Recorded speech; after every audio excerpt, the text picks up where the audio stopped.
Bon, je crois qu'en effet, il y a tout un panorama ici de questions. Premièrement, je prends l'affaire la position des chrétiens. Il n'y a pas une position, je dirais, officielle de l'ensemble des églises chrétiennes, mais on peut dire que la majorité des chrétiens sont en faveur du gouvernement de la Syrie, parce que, justement, étant donné son caractère laïque. Je pense pouvoir dire aussi que la majorité, j'ai rencontré évidemment les milieux chrétiens là-bas, sont en faveur d'une solution politique. On peut retrouver évidemment certains chrétiens qui sont aussi extrêmement opposés au système au système politique syrien et qui font assez bien de bruit à l'extérieur. Mais je dirais que la majorité sont en faveur du gouvernement. En faveur critique, mais appuient la position du gouvernement.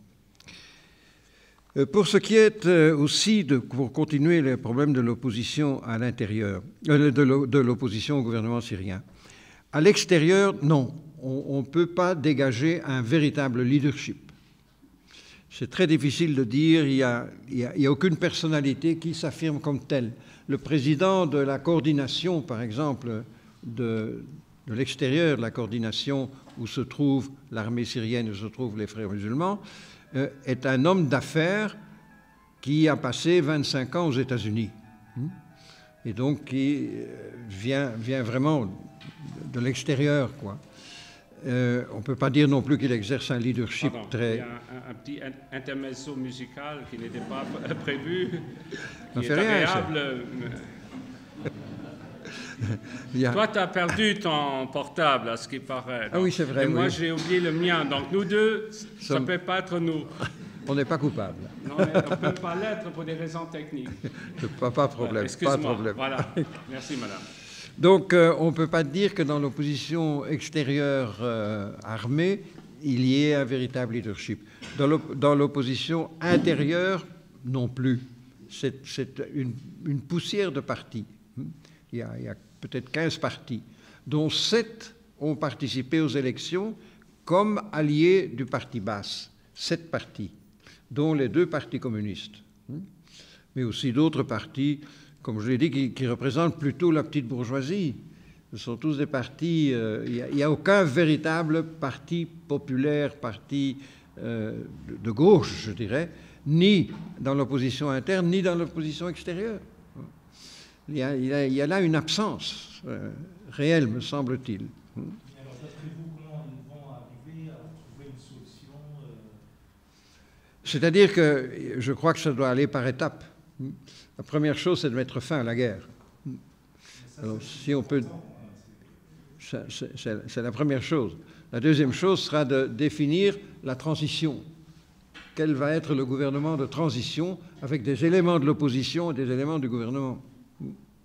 Et la phase finale va être des élections, et qui ne seront pas faciles non plus, parce qu'étant donné le contexte à la fois social et militaire, organiser les élections là-bas ne sera évidemment pas facile.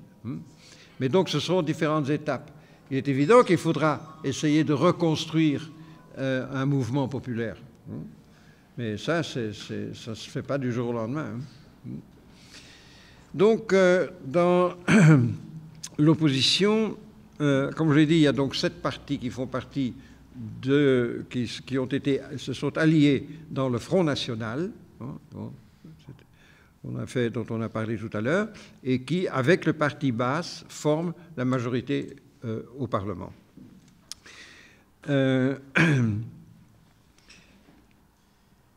Et comme je le disais aussi, oui, les forces politiques qui existent sont organisées, en tous les cas, sont plutôt des forces politiques qui viennent de la petite bourgeoisie urbaine, aussi bien dans l'opposition de l'extérieur que l'opposition de l'intérieur. Ça, c'est un fait, me semble-t-il. Par rapport alors aux problèmes plus extérieurs, d'abord la question de Fabius. Fabius est le grand défenseur d'Israël en France. Un homme totalement lié à la cause israélienne.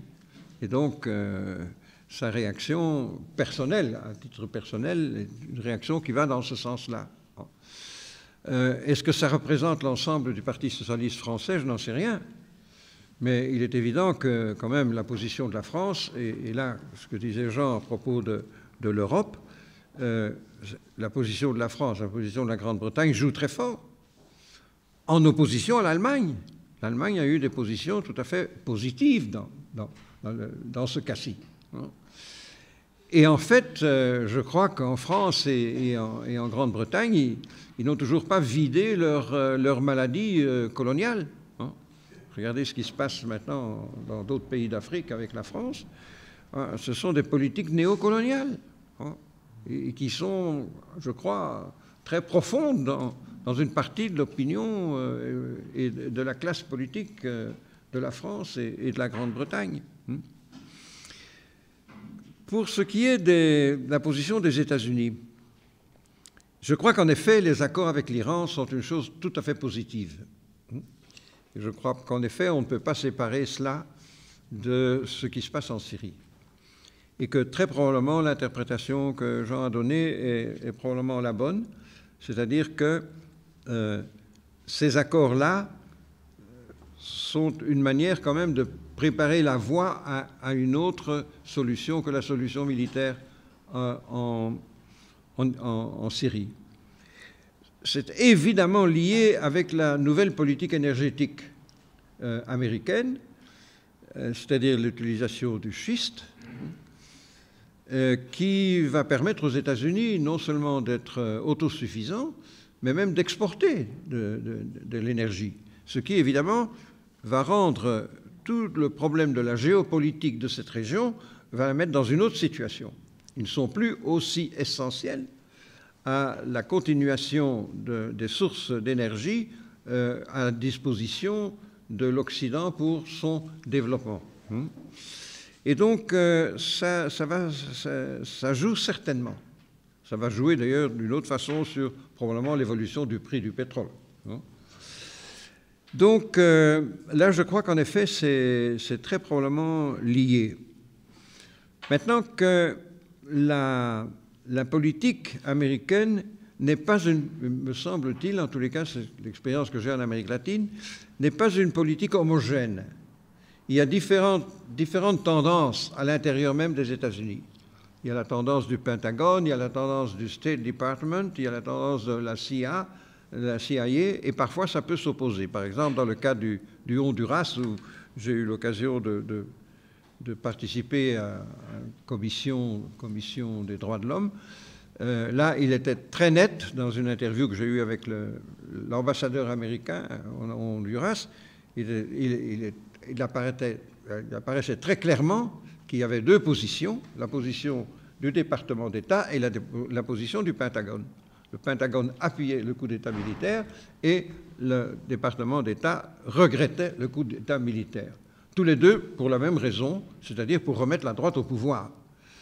Les militaires estimant qu'il fallait aider l'armée à faire son coup d'État et les politiques estimant qu'il aurait fallu simplement attendre 3 ou 4 mois les élections qui allaient se passer au Honduras et qui allaient de toute façon remettre la droite au pouvoir. Et donc un coup d'État militaire était une stupidité. Bon, je crois qu'il peut y avoir aussi des opinions très différentes à l'intérieur des États-Unis. Par exemple, il semblerait que l'armée américaine était plutôt opposée à l'intervention militaire en Syrie, pour la bonne raison qu'ils ont calculé les conséquences. Ils ont calculé les conséquences. C'est très curieux, enfin il faudrait approfondir ça, et là, je ne suis pas du tout expert dans la question. Donc il y a des positions internes qui sont différentes. Certainement qu'il semble que le Pentagone ait hésité dans cette question-là à cause justement de toutes les réactions que ça pouvait provoquer en chaîne par rapport au contrôle militaire même de l'ensemble de la région. Donc, un nid de guêpe, oui. Oui, tout à fait, oui. Enfin voilà. Eh bien, je crois que d'abord pour prendre la question historique, la situation de Liban dans les années 70 a connu évidemment aussi des confrontations armées extrêmement importantes. C'est vrai qu'en Syrie, alors qu'au départ, ce n'était absolument pas, comme j'ai dit, une guerre de religion, elle est en train, enfin, si ça continue comme ça, ça devient de plus en plus une guerre de religion. Et on voit que ça a d'ailleurs un impact sur le Liban. Il y a eu des attentats maintenant de sunnites extrémistes au Liban, dans le nord du Liban, ou dans le sud du Liban. Pardon? Tripoli, oui, c'est ça. Qui semble évidemment de nouveau donner un caractère religieux aux oppositions. Donc le danger, oui, c'est d'arriver à une situation libanaise, bien qu'évidemment les conditions soient quand même assez différentes. Mais c'est vrai que dans la logique, on va un peu dans ce sens-là. Pour ce qui est alors oui, l'attitude des États-Unis face à ses alliés dans la région, elle est en effet extrêmement ambiguë. C'est-à-dire que, justement, l'alliance entre les États-Unis et l'Arabie saoudite et les États du Golfe en général, les Émirats ou bien Qatar, a été de garantir la continuité des régimes existants à condition que ces régimes fournissent le pétrole. C'est là l'accord, pratiquement.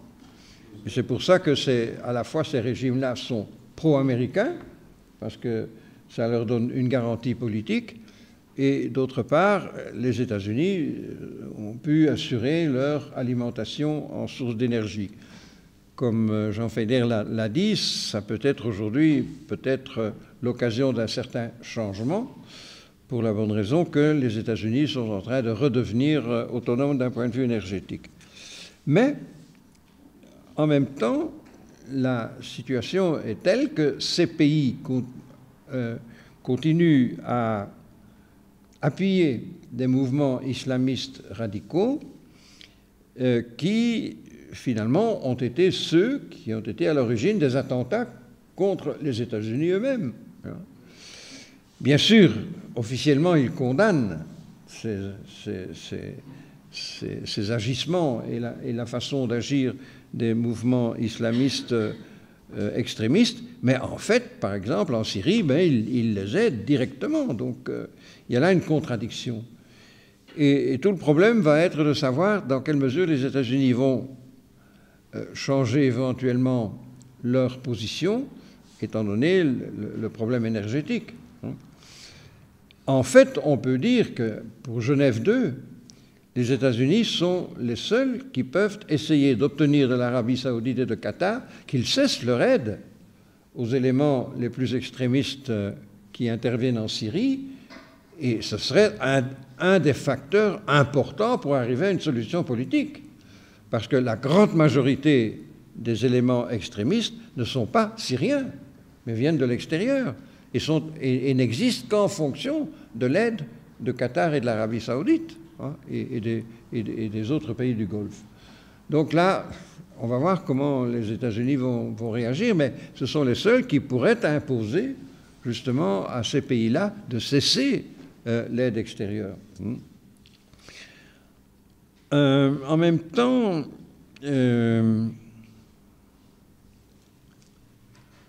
oui. Oui, pour l'idée là de la répartition du gaz en Méditerranée, bon, il est évident qu'un certain accord entre tous les pays qui sont concernés serait une chose favorable. Je ne crois pas que ça arrivera demain, parce que mettre ensemble autour de la même table Gaza et Israël et d'autres pays, ce ne sera pas une chose facile. Mais bon, il est certain que comme c'est un des éléments du conflit, même si on n'en parle pas beaucoup, une initiative dans ce sens-là pourrait aider évidemment à sortir de la situation actuelle. Pour ce qui est de la Turquie, oui, la Turquie joue un rôle important. La preuve, c'est que le Conseil, le comité, la coordination syrienne d'opposition a été fondée en Turquie, se trouve en Turquie. Le gouvernement provisoire qui a été nommé est en Turquie. L'organisme d'aide humanitaire, qui pratiquement ne fonctionne pas, mais enfin, se trouve aussi en Turquie. Donc la Turquie est un élément assez central. Mais la Turquie a pris fait et cause pour les frères musulmans. Ça, c'est aussi un fait. Alors, dans quelle mesure est-ce que cette position-là va pouvoir être acceptée par les autres, aussi bien les djihadistes que plutôt l'opposition laïque? C'est une question quand même qui se pose. Et dans quelle mesure est-ce que la Turquie va être en mesure de jouer un rôle, étant donné aussi ses problèmes internes, sans parler de la question kurde, hein, qui est aussi évidemment importante dans cette région. On l'a déjà dit, les négociations États-Unis-Iran, notamment sur les questions de la production d'armes atomiques, est évidemment un facteur favorable qui certainement permet d'être un peu plus optimiste par rapport aux possibilités d'avenir. Là, je pense que c'est clair. Pour ce qui est du massacre des frères musulmans, là, je suis tout à fait d'accord avec l'intervention. C'est tout à fait correct. Bien sûr, comme vous l'avez dit vous-même, ça ne justifie pas un massacre de 20 000 personnes, mais bon, il faut essayer de comprendre tous les éléments d'une situation. Et enfin, le débat en Amérique latine, oui, il existe, mais quand même, le Moyen-Orient, c'est loin de l'Amérique latine, il faut bien le dire. Et donc, ça existe surtout au sein d'une certaine classe politique. Dans les pays les plus progressistes d'Amérique latine, l'identification avec les pays arabes et leurs dirigeants, aussi bien Kadhafi que Bachar al-Assad, est à peu près totale, pour la bonne raison que l'expérience latino-américaine vis-à-vis des États-Unis fait que la lecture que l'on fait en Amérique latine, au Venezuela, en Équateur, en Bolivie, etc., est une lecture qui est un peu simpliste, mais qui est un appui au régime arabe qui se sont opposés aux États-Unis. Je pense qu'aujourd'hui, il y a des positions plus variées, plus modérées aussi. Par exemple, j'ai eu des conversations avec le ministère des Affaires étrangères, avec le ministre des Affaires étrangères de l'Équateur, pour essayer d'obtenir un statut d'observateur de pays latino-américains à la conférence de Vienne, parce qu'ils ne sont pas mêlés à la conférence de Genève II. Et il y a accord, même probablement que UNASUR, donc l'Union des pays d'Amérique du Sud, puisse proposer un observateur. Et certainement, l'Équateur a déjà donné son accord, et le Mexique aussi. Donc il y a un intérêt, je ne dirais pas que c'est un intérêt populaire principal, il y a un intérêt politique qui va certainement en faveur de la solution politique et pas militaire, ça c'est certain. Et finalement, le problème d'essayer d'arrêter Israël dans sa politique actuelle, et qui est certainement évidemment un des éléments clés de toute la situation, là c'est, je crois, l'œuvre de toutes les puissances qui jouent sur le plan international pour essayer évidemment d'arriver à une autre position. On peut dire que les accords avec l'Iran, qui ont été fortement critiqués et rejetés par Israël, vont dans un sens plutôt positif. Mais je ne crois pas qu'on puisse attendre aujourd'hui à ce qu'il y ait un arrêt complet de la politique israélienne dans la région qui puisse être encouragé par aussi bien les États-Unis que la France, la Grande-Bretagne et l'ensemble de ces pays-là. Oui, je crois que dans les circonstances actuelles, je ne vois pas très bien comment il puisse y avoir une unité complète de la part de l'opposition, même de l'opposition extérieure, sans parler de l'opposition intérieure. Je ne crois pas, parce que les positions sont tellement différentes, et j'ai plutôt l'impression que si la conférence Genève 2 se passe, je crois qu'elle se passera sans les djihadistes. Donc, qui sont malheureusement majoritaires sur le terrain. Mais ils ne sont pas des Syriens. Voilà, exactement, qui sont en grande partie des étrangers. Oui.